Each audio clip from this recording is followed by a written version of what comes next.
I bet you've never... Actually, I bet you have heard of a deathhead's moth.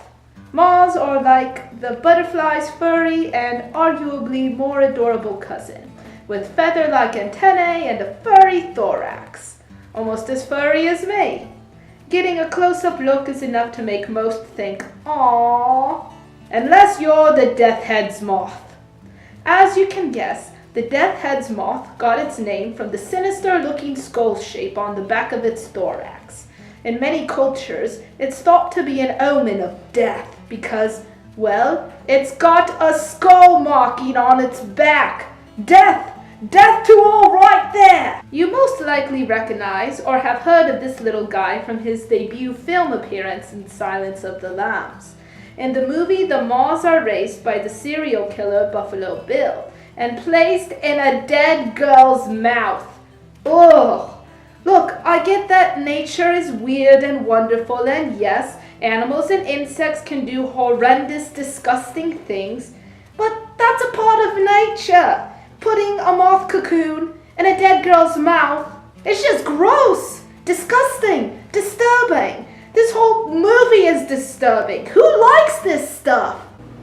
Do you think if you caught Buffalo Bill yourself, and if you made Catherine all right, you could make the lamb stop screaming? Avery, why do you have the camera pointed at me?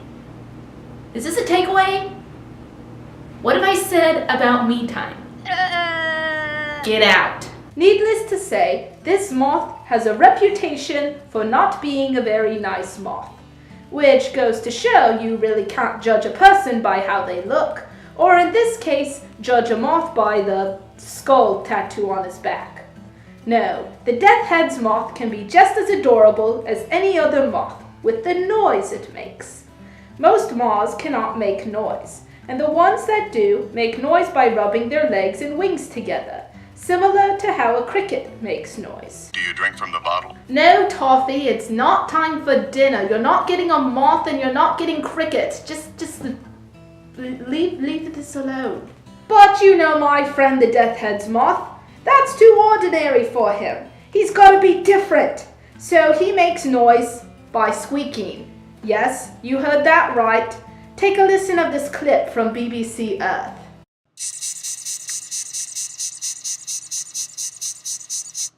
The death's head moth squeaks when a hungry predator is near, and the noise is enough to distract the predator so the moth can escape.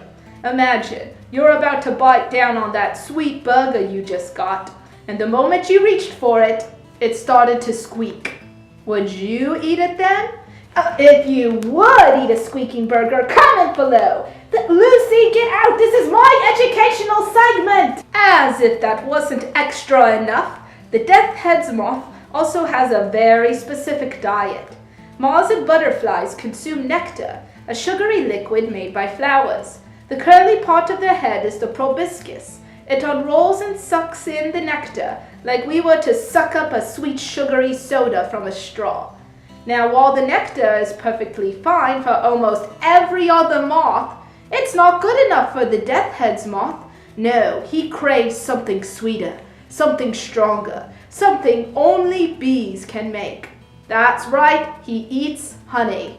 Honey is certainly thicker than nectar, so the deathhead's moth has a thicker proboscis capable of sucking up that sweet, sweet bee-making goodness. This larger space in the mouth and throat also helps the moth make the squeaking noise for defense. So there you have it. The deathhead's moth is more extra than scary, and I'm sure their presence in a thriller movie satisfies that lavish lifestyle they got so well. So the next time you see a creature that might look strange or even scary, keep in mind that there's always much more to an animal than we can see with the naked eye. Silence of the Lambs is still a creepy movie though. If you liked learning about the deathhead's moth, go ahead and put a pause up and press that like button. And don't forget to comment and subscribe as well. Next week I'll be covering the frogfish, but feel free to comment below about an animal you would like to hear more information about. And I will see you for the next time we cover animals in this segment that I'm still not quite sure what the title is.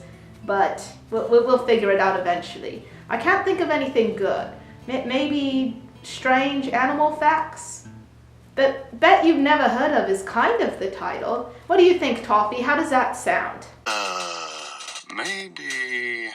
Why do I ask for your advice on anything?